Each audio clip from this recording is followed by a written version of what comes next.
नमस्कार। राष्ट्रबोध से मैं पवन केसवानी। राष्ट्रबोध जिस मुहिम में लगा था, आखिर वो आशंका एकदम सही साबित हुई। भिलाई से एक आतंकी पकड़ा गया है, रायपुर के टिकरापारा से भी आतंकी पकड़ा गया है। दोनों ही नाबालिग बताए गए। इस बारे में छत्तीसगढ़ के गृह मंत्री डिप्टी सीएम विजय शर्मा का भी एक बयान आया है। उन्होंने भी साफ तौर पर पुष्टि कर दी है।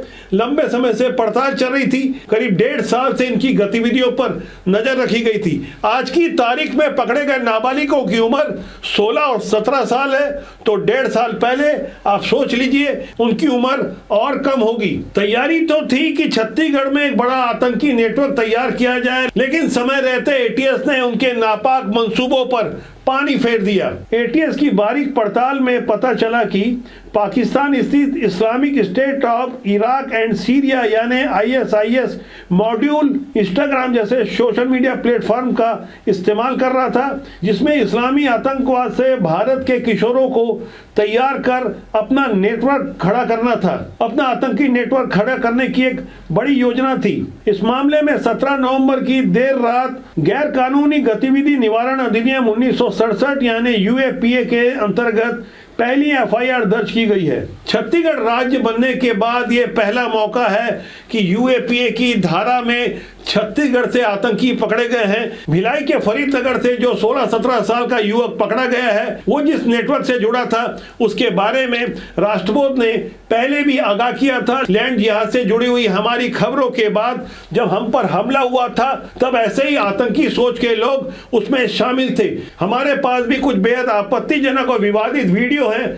आदम सेना का नाम सामने आ रहा है। आदम सेना के माध्यम से लोगों को जिस तरह से भड़काने की कोशिश की जा रही है, धार्मिक उन्माद फैलाया जा रहा है। साफ तौर पर सोशल मीडिया में कोई छुपा कर नहीं, खुला ऐलान किया जाता है कि फलाना फलाना शांति दूतों आप आ जाओ, हमें युद्ध लड़ना है। भाई किससे युद्ध लड़ना है, किस तरह का युद्ध लड़ना है? पूरे देश ने देखा कि कैसे पढ़े लिखे डॉक्टरों का मॉड्यूल तैयार हुआ था। हरियाणा के फरीदाबाद से लेकर गुजरात तक पानी और खाने पीने के सामानों में जहर मिलाने से लेकर विस्फोटक तक तैयार कर लिया गया था। जोड़ हमले की तैयारी थी, 32 कारों की व्यवस्था की जा रही थी। कुल मिलाकर जो लंबी साजिश चल रही थी, उसी साजिश से छत्तीसगढ़ भी अछूता नहीं है। इस बारे में छत्तीसगढ़ के गृह मंत्री विजय शर्मा ने जो बातें कही है, उनके एक एक शब्द पर आप गौर करें। उसके बाद मैं आपको बताऊंगा कि राष्ट्रबोध की मुहिम के बारे में आम जनता की क्या राय है। ATS छत्तीसगढ़ को, एंटी टेररिस्ट स्क्वाड छत्तीसगढ़ को एक बड़ी सफलता मिली है, और इस सफलता में ये है कि 2 युवा वो ISIS Islamic state of Iraq and Syria इस ग्रुप से जुड़े हुए थे। इस ग्रुप के लिए काम करने वाले जो पाकिस्तान के मॉड्यूल थे, उस मॉड्यूल के डायरेक्शन में काम कर रहे थे और सोशल मीडिया पर एक्टिव थे। इन्होंने फर्जी ID बना रखी थी। इंस्टाग्राम में खुद ही ये प्रभावित थे और अन्य लोगों को पूरी प्रभावित करने की कोशिश कर रहे थे। इसमें इनके पास काफ़ी जानकारी थी। पूरा का पूरा उपयोग सोशल मीडिया का, इंटरनेट का इसी नाम से किया करते थे। ऐसे 2 किशोर पकड़े गए हैं। अंततोगत्वा जब सब कुछ स्पष्ट हो गया कि इनकी गतिविधि इस तरह से है जो देश विरोधी है, तो UAPA की धाराओं के साथ प्रकरण पंजीबद्ध करके उनको पहले पकड़ा गया और फिर न्यायालय में प्रस्तुत किया गया। खुफिया एजेंसी ने जिन 2 युवकों को पकड़ा था, करीब 1.5 साल से उनके मोबाइल से जुड़ी हुई गतिविधि, उनके सोशल मीडिया में डाले गए पोस्ट और वीडियो के अलावा उन्हें जो विदेशी हैंडलर गाइड कर रहे थे, उस पर भी मजबूत सबूत मिले हैं। उन्हीं सबूतों की बात गृह मंत्री और डिप्टी सीएम विजय शर्मा बड़ी जिम्मेदारी से स्वीकार कर रहे थे। छत्तीसगढ़ के विभिन्न इलाकों में अभी भी बेहद संदिग्ध गतिविधियां चल रही है। पुलिस को भी ये सब कुछ मालूम है। पुलिस तक हमने वो वीडियो भी पहुंचाए हैं और बाकायदा उस वीडियो को हमने बड़ी जिम्मेदारी से प्रसारित भी किया। पूरे देश भर में राष्ट्रबोध के वो वीडियो देखे जाते हैं कि किस तरह से भिलाई स्टील प्लांट जो केंद्र की संस्थान है, भिलाई स्टील प्लांट ने जो टाउनशिप बसाया है, उसके सेक्टर 6 के सड़क 35 और 36 के खाली मकानों में कौन रहता है, बाहर से आए हुए संदिग्ध लोगों की बारीकी से पड़ताल क्यों नहीं की जाती। और कहां से इतनी हिम्मत आ जाती है कि वो बाकायदा मदरसा भी बनाते हैं, सरकारी जमीन पर दरगाह भी बनाते हैं, मजार भी बनाते हैं। देखिए कुछ उदाहरण किस तरह से गतिविधियां संचालित होती है। लैंड जिहाद से जुड़ी हुई ये खबर है, लेकिन पर्दे के पीछे जो लोग काम कर रहे हैं उनकी यदि कड़ाई से पूछताछ होगी तो दूध का दूध पानी का पानी हो जाएगा। ये है सेक्टर 6 सड़क 35 का वो अवैध कब्जा जहां मदरसा दारुल राहत आलिमा ये अवैध रूप से बनाया गया है। और ये नज़ारा आपको दिख रहा होगा आगे अवैध कब्जे का। इस तरह से और भी अवैध कब्जे किए गए हैं। ये कुछ व्यक्ति यहाँ पे टेंट हाउस का सामान, यहाँ जो कारोबार चल रहा है ये आपको दिख रहा होगा। ये लाइन से पूरा अवैध कब्जा है। भिलाई स्टील प्लांट के कंडम मकान आपको नज़र आ रहे होंगे, बाकायदा खिड़की दरवाजे तक यहाँ से भिलाई स्टील प्लांट ने हटा दिए अपने कंडम मकानों से। लेकिन ये जो अवैध कब्जा आपको पूरा इतना बड़ा प्रीमाइसेस दिख रहा है, यहाँ पर अवैध कब्जा किया गया है। और ये इन मकानों में कुछ संदिग्ध किस्म के लोग रह रहे हैं। ये संदिग्ध हरकतें किस तरह की हो रही है ये आपको दिख रही होगी।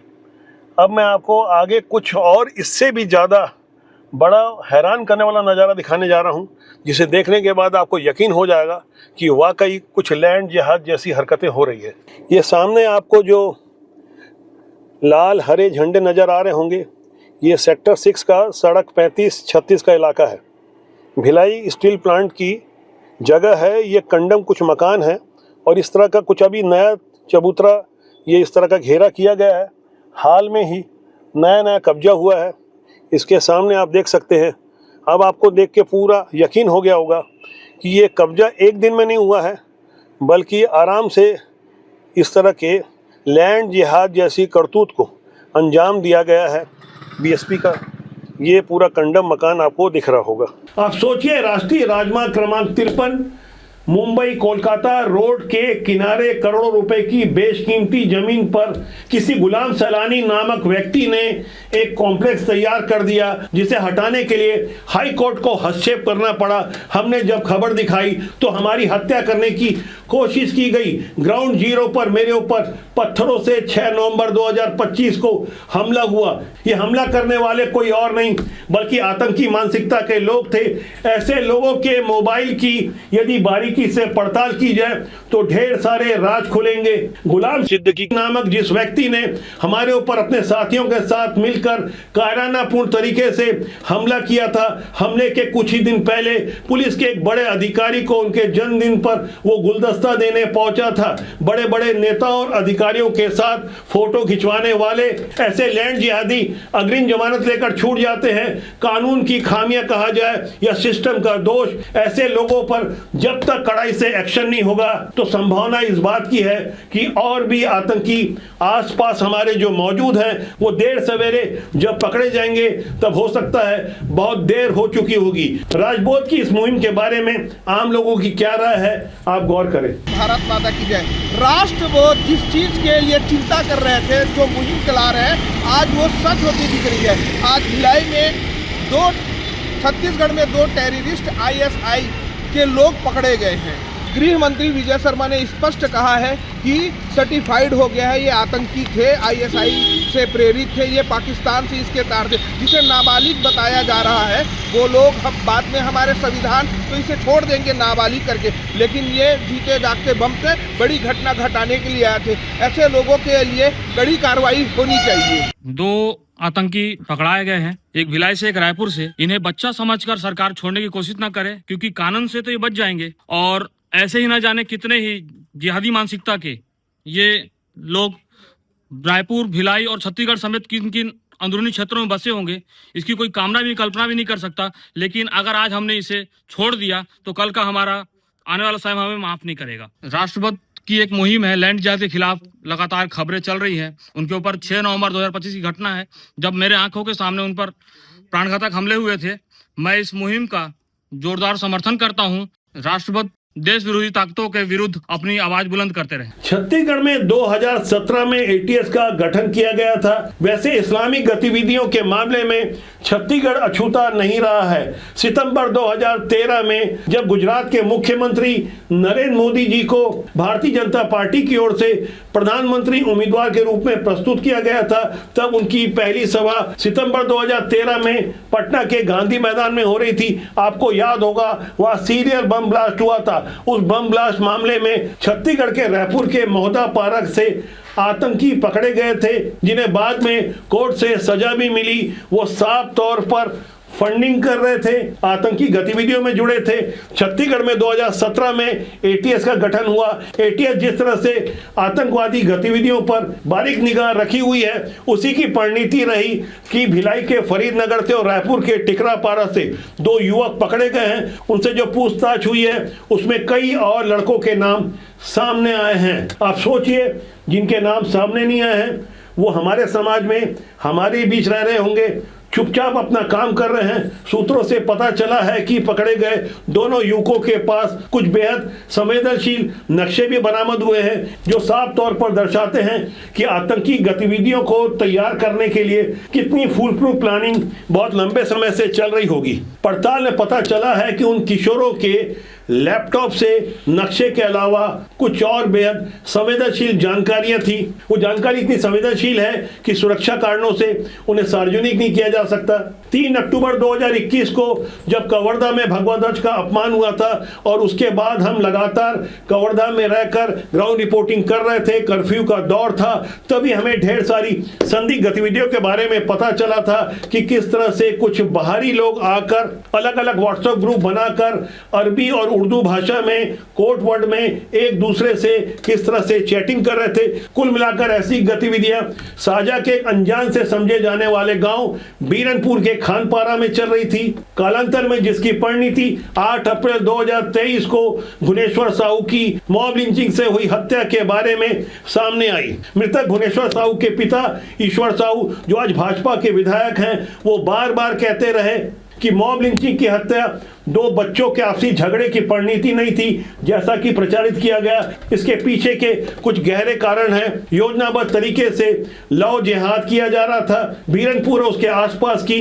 कई स्थानीय लड़कियों को बहला फुसला कर इस्लाम धर्मांतरण करवाया जा रहा था। ऐसी गतिविधि आप सोचिए साजा के एक अनजान से गांव में चल रही थी। नामालूम ऐसे कितने और गांव होंगे जहां आतंकी और जिहादी सोच के लोग अपनी करतूतों को चुपचाप अंजाम देने में लगे हैं। ऐसे माहौल में ऐसे जिहादी और जल्लादों के बीच राजबोध भी अपने मुहिम में लगा है। हम लोगों को बार बार आगाह करते हैं कि आप आज नहीं चेते तो आने वाला कल आपको माफ नहीं करेगा। शासन और सिस्टम के भरोसे ही बैठे रहने से काम नहीं चलेगा। आम जनता को आगे आना पड़ेगा।